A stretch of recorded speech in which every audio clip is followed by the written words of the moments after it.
comprendre aussi que nous sommes, nous les saints, des partenaires du jugement à venir. Il y a un jugement qui s'en vient, qui sera opéré par l'Éternel et par ses anges. En Jude 1, 14 à 16, il est écrit, « Or, Enoch aussi, le septième depuis Adam, a prophétisé de ceux-ci en disant, « Voici, le Seigneur est venu au milieu de ses saintes myriades. » Verset 15, « Pour exécuter le jugement contre tous et pour convaincre tous les impies d'entre eux, de toutes leurs œuvres d'impiété qu'ils ont impiment commises et de toutes les paroles dures que les pécheurs impies ont proférées contre lui. » Verset 16. « Ceux-ci, ils sont des murmurateurs, se plaignant de leur sort, marchant selon leur propre convoitise, tandis que leur bouche prononce d'orgueilleux discours et admirant les hommes en vue de leur propre profit. » Il y aura aussi un jugement qui sera effectué par les saints de Dieu. Dieu invite d'ailleurs ses saints à se tenir prêts dans les psaumes. Au psaume 94, 15, versets 15 et 16, il est écrit, « Car le jugement retournera à la justice et tous ceux qui sont droits de cœur le suivront. Qui se lèvera pour moi contre les méchants? Qui se tiendra avec moi contre les ouvriers d'iniquité, demande le Seigneur. » Et au psaume 108, versets 10 à 11, il est écrit, « Qui me conduira dans la ville forte? Qui me mènera jusqu'en Édom?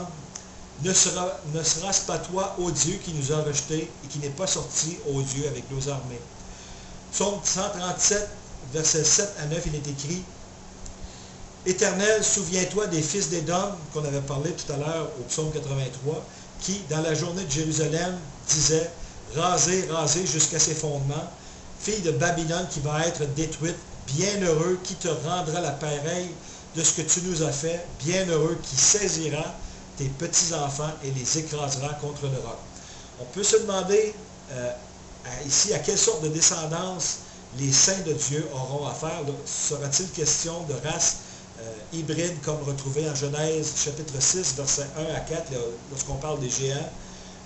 Nous le saurons assez tôt de toute façon.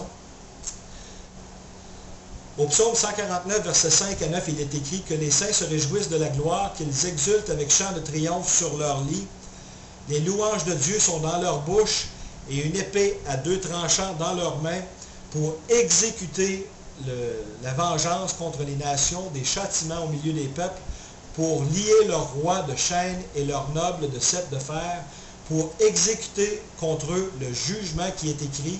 Cette gloire est pour tous ces saints, louez Jah.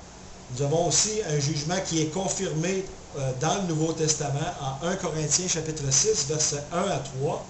Il est écrit, « Quelqu'un de vous, lorsqu'il a affaire avec un autre, ose-t-il entrer en procès devant les injustes et non devant les saints? » Ça, c'est Paul qui nous dit aussi, « Ne savez-vous pas que les saints jugeront le monde? Et si le monde est jugé par vous, êtes-vous indigne des plus petits jugements? Ne savez-vous pas que nous jugerons les anges déchus, bien sûr, parce que nous ne jugerons certainement pas les bons anges.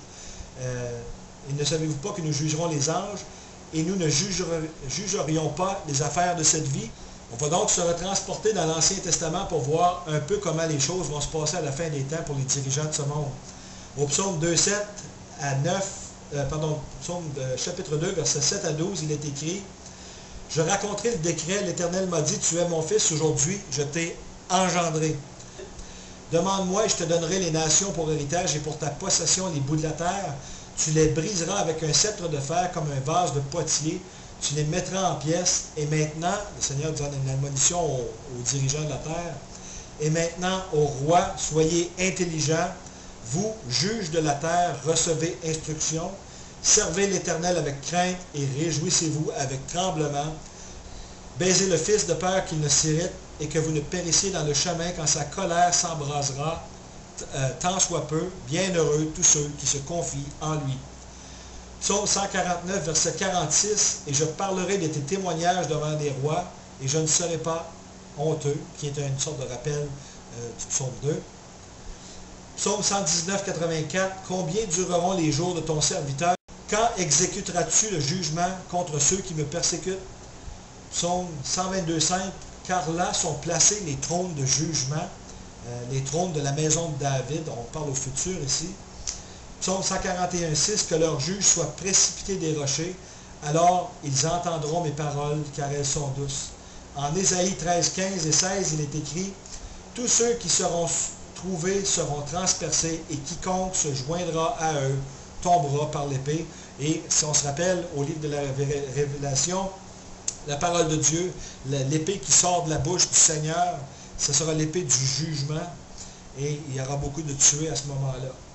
Ésaïe 13, 16, et leurs petits-enfants seront écrasés devant leurs yeux, leurs maisons seront pillées et leurs femmes seront violées. Ésaïe 14, 22, je me lèverai contre eux, dit l'Éternel des armées, et je retrancherai de Babylone le nom et le reste, enfants et postérité, dit l'Éternel. Et pour bien comprendre le sens spirituel de ces versets où on parle de petits-enfants qui seront écrasés, il faut comprendre que la postérité de Satan ou la descendance de Satan n'a rien à voir avec la descendance du Messie. Il faut comprendre qu'il y a des races hybrides qui sont probablement, même en ce moment, parmi nous et qui seraient même difficiles à distinguer des êtres humains ordinaires. Psaume 68, versets 17 à 23, il est écrit, « Les chars de Dieu sont par 20 000, par milliers redoublés, le Seigneur est au milieu d'eux, c'est un Sinaï en sainteté. Tu es monté en haut, tu as amené captive la captivité, tu as reçu des dons dans l'homme, et même pour les rebelles, afin que Jah, Dieu, ait une demeure. Béni soit le Seigneur qui de jour en jour nous comble de ses dons, le Dieu qui nous sauve. Notre Dieu est un Dieu de salut, c'est Dieu qui sauve. C'est à l'Éternel, le Seigneur, de faire sortir de la mort. Mais Dieu brisera la tête de ses ennemis. Et il faut comprendre que le Seigneur s'en vient non pas pour sauver, mais pour détruire ses ennemis. Le crâne chevelu de ceux qui marchent dans leurs iniquités. Le Seigneur a dit, je ramènerai les miens de Bachan, et je les ramènerai des profondeurs de la mer, afin que tu trempes ton pied dans le sang de tes ennemis, et que la langue de tes chiens en ait sa part. 2 Chroniques 25, 11 et 12. Amathia prit courage et conduisit son peuple. Il alla dans la vallée du sel, et il bâtit 10 000 hommes des fils de Séhir.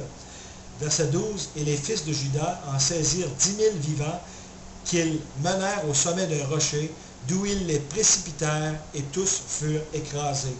Et pour bien comprendre le jugement de Babylone qui s'en vient, vous n'avez qu'à lire Révélation chapitre 18 et chapitre 19, Jérémie chapitre 7, versets 30 à 34, et aussi en Nahum chapitre 3.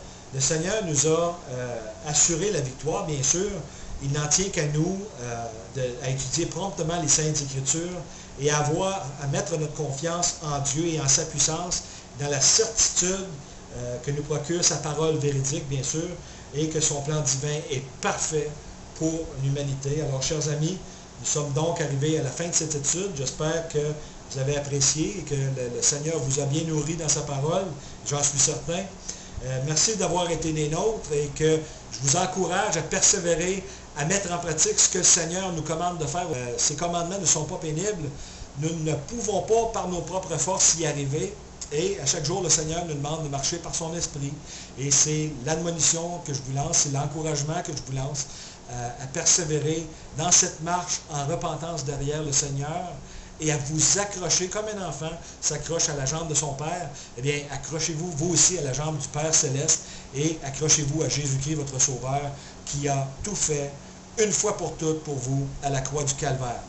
Merci d'avoir été des nôtres. Que Jésus vous bénisse. À la prochaine.